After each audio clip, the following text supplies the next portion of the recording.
could mean that guys like Lawrence Okoli, and especially if it's your right eye, if Jake's getting hit in his right eye, that usually would mean that he's getting jabbed, because that jab in orthodox would come out from the left hand on the right eye side. And that experience would have been somewhat of a dawn of realization upon Jake Paul that this is actually happening now. So to an extent, I'll be honest, I actually feel sorry for Jake Paul. I mean, I don't. Jake Paul was said to be dropped by a heavyweight training partner while getting ready for his fight with Anthony Joshua. He later showed a badly swollen eye and explained that it happened during sparring with Lawrence Okoli. Keep it going. Way too long. Good round, Jake. Check that. Joey Knight shared that Jake Paul has been working with elite heavyweights such as Lawrence Okoli, Frank Sanchez, and Jared Anderson.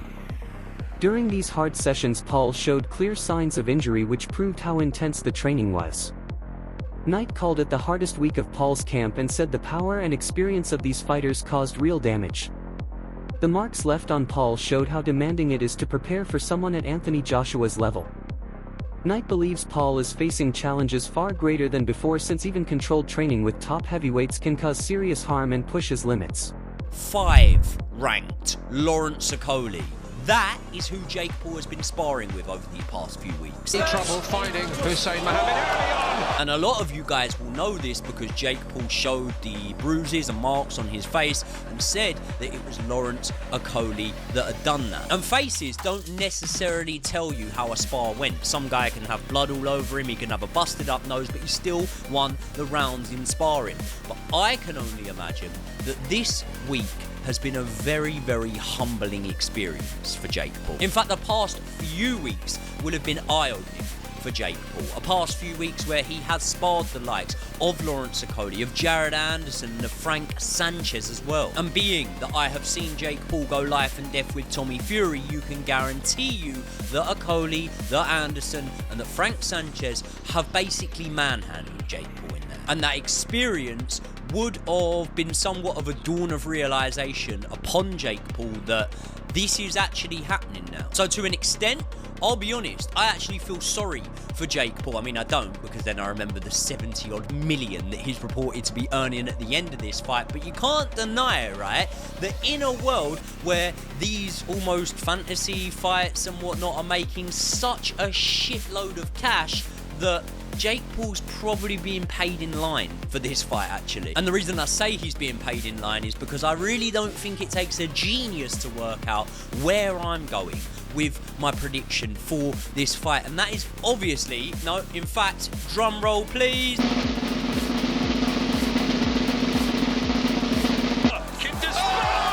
AJ via knockout, obviously, technical knockout, if Jake gets really, really lucky. Jake Paul choosing to train with elite heavyweights has sparked heavy debate among boxing experts and fans. While Paul is known for fighting big names, his preparation for Anthony Joshua shows how difficult this task truly is. Training clips reveal Paul dealing with massive power from heavyweight partners and exposing flaws unseen in earlier fights. Analyst Wade explains that these sessions reveal a major weakness. Reports say Paul was knocked out in practice, which suggests he struggles against the strength of seasoned heavyweights. This leads many to question whether his confidence truly matches his readiness to face a former champion like Joshua.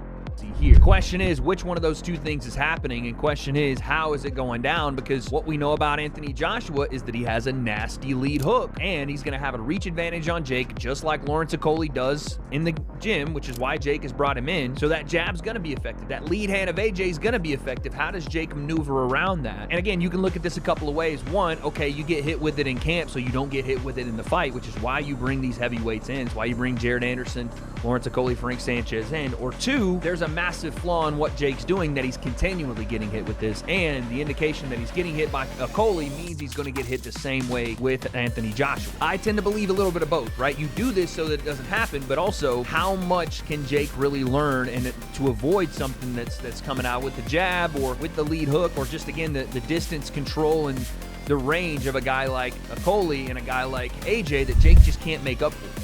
Footage from sparring shows Paul repeatedly taking clean shots to the chin from heavyweights, leaving clear marks on his face. training with fighters like Lawrence Okolie is far more demanding than anything he has faced before. Experts point out that the mix of size, power, and skill in these partners is uncovering gaps in Paul's defense and toughness. 6'4", 6'5". He isn't 250 pounds. He's not a natural heavyweight. And you can say that's an advantage to Jake. He's going to be able to move around a little bit. Again, we'll talk about his feet in a second. But it's more to me the fact that what we're not seeing is the biggest weakness of Jake's, on top of the fact that he's gotten an eye smashed up in sparring. They said Frank Sanchez made his nose look like a crescent moon. We'll get to that in a second. Lawrence Okolie is giving him a freaking shiner in sparring. So again, you could say that's great work from Jake to be able to have these high-level guys come in, but you also have to admit that he's getting hit, and he's getting hit a lot by guys that aren't Anthony Joshua in terms of their skill and ability, or at least not at the highest level that AJ has been to. So, but we brought in world champion heavyweight sparring partners, guys who are 270 pounds, 250 pounds, sparring them. It has been insane. I still got the remnants of yeah, see, you're taking a little shot there. I like that you're taking those shots, though. Have to eat them. Analyst Castillo speaks plainly by saying a fight with Joshua would be brutal for Paul. He believes that even with heavy sparring, Paul has very little chance of handling Joshua's knockout strength. Castillo says if Paul lasts 3 rounds, it would already be a major success. The message is simple. Training can help, but it cannot fully prepare someone for the non-stop pressure, skill, and force of a top former champion. The difference between influencer boxing planned matchups and a real world-class heavyweight fight is massive. Now, I think it could go, honestly speaking, if Jake can last 3 rounds, in a way he's kind of won a mental victory, because I'll be real, I think everybody's expecting AJ to come there and blast them out in 1 round. But I think a moral victory would be if Jake just lands 1 stun punch on him. That would be good enough for him, but kudos to Jake Paul for even doing this, because honestly speaking, I'm not gonna lie to you, one of the greatest moments that I've witnessed in boxing history, and I know Jake Paul is obviously an influencer, and I'm a boxing fan, I love boxing, so this is a bit weird to say that this is quite a huge moment, but just when he came out last year, and he came out with his brother, and he came out and I got goosebumps, because in that moment I said to myself, how can anybody watch this and not feel like dreams can't come true? He must even surprise himself looking at that and think to himself, how on earth am I even here fighting Mike Tyson? And one more thing, even speaking of that, I give him a lot of respect for not knocking out Mike Tyson, because he could have. And so I respect him for that. So against AJ, yeah, and for AJ as well, AJ gets a lot of flack, but at the same time, I think AJ's he's about 35, 36, 37 right now. He doesn't really have anything else to prove right now, so why not cash out of a big fight against Jake Paul? He deserves it. Simon Jordan, along with the Talk Sport host, discussed Joshua's one-punch knockout power and how it makes the fight far more dangerous for Paul. The bout is now seen less as a show and more as a real threat. Experts stress that Joshua's ability to end fights instantly is proven through his career as a champion with sharp timing and technique. Paul's time sparring with heavyweights is meant to prepare him for risky moments in the ring. Still, many agree that training is very different from facing a true heavyweight champion in a real fight. Yet. And having Anthony Joshua in front of you, I really hope it doesn't go to that end, but it's a very, very dangerous fight. You actually just said that if the fight goes ahead, do you believe then that this fight won't go ahead? Because there's many people that do. I mean, I think it goes ahead, but I mean, I don't know what Jake Paul is thinking, to be honest, because you're talking about someone that is 2 times heavyweight champion of the world. Is someone that actually have got a one-punch knockout power. He understands range, he understands positioning, he understands how to set you up. He's a bigger man, he's a stronger man. I don't know where, for me, yes, I'm thinking the worst, but I want to be positive, and I really hope that both of them goes home safe with plenty of money. But looking statistically and the professionalism of the sport, I don't see the fight going past 2 rounds. Well, interestingly, when we're recording this show, it's been announced, and it'll come after, our show will come out afterwards, that Jake Paul is doing an announcement this afternoon at, I think, something like 2 o'clock our time. So who knows what that's likely to be. Interestingly, I spoke to Eddie Hearn when the fight was first announced to try and get the take of what this really was. And his belief, Eddie's belief, whether you subscribe to Eddie's views on this, is that he genuinely believes that Jake Paul doesn't know what he's walking into, doesn't seem to have a regard for what he's walking into, is slightly deluded about it, thinks that Anthony's a bit chinny, and thinks he has a chance in this fight. Now, I don't know about you boys, but unless you've lived under a stone, you know that Anthony Joshua can punch. The only debate about Anthony Joshua is not the physicality of Anthony Joshua, it's the psychology of him. There's going to be no psychological damage to Anthony Joshua when he walks in against Jake Paul. This has jeopardy written all over it, doesn't it? I think from Jake Paul's side, I think for Jake Paul physically. Yeah, I think that Jake Paul though is actually deluded enough to believe that if he gets inside, that he's got. Is he? He must be, Simon. Otherwise, the fight wouldn't be going ahead. He truly believes that he can win this fight. David Hay adds insight into Paul's thinking and suggests Paul may believe his old tactics will still work. Hay explains that betting on Paul would mean imagining very unlikely outcomes where clear skill gaps do not matter. Experts see Paul's heavyweight sparring as brave but also a warning sign. The training may help him learn about power and stamina, but it also shows the harsh gap between practice and reality. When Paul meets Joshua, he will face problems that training alone cannot copy. Hey Paul, I didn't think that was possible, but it is, and it's happening. And my initial thoughts were, Andy's just going to blast him out as soon as he hits him. He's going to just punch his head in and knock him out. That was my initial thoughts. See what? I was sitting ringside when Anthony Joshua annihilated Francis Ngannou. Now Ngannou's not a boxer, but he is a fighter. He's a big lump. He knows what it takes to take punches. He was a lot more than that going into the fight with Anthony Joshua. He'd just beaten, on my opinion, and knocked down Tyson Fury, champion at the time. So I don't think that fight is a close representation of what Jake Paul brings to the table, because Anthony Joshua was going into that fight against someone who looked like they just beat Tyson Fury. So although on paper Ngannou didn't have any credentials in boxing, he had the physicality, the size, the strength, and all of that cage fighting background to somehow put together an amazing 10 rounds with Tyson Fury and lose a close fight. So Anthony Joshua went into the Ngannou fight on his best form. He went into there with that fear factor where he didn't want the performance Tyson Fury had. He wanted to really impress, so he obviously tuned right in for that fight, and the results were clear to see. Is Anthony Joshua going to go into this fight with Jake Paul with the same mindset after seeing him beat on points a 58-year-old Mike Tyson? My opinion is no. I think he feels zero fear in this fight. He's in a unique situation where he's going into a boxing ring with someone he doesn't believe deserves to be there. Boxing is about more than taking single punches. It is about thinking and reacting under constant pressure. Each heavyweight sparring round aims to build confidence, timing, and sharp reactions. However, Joshua's level of power brings risks far greater than anything Paul has faced so far.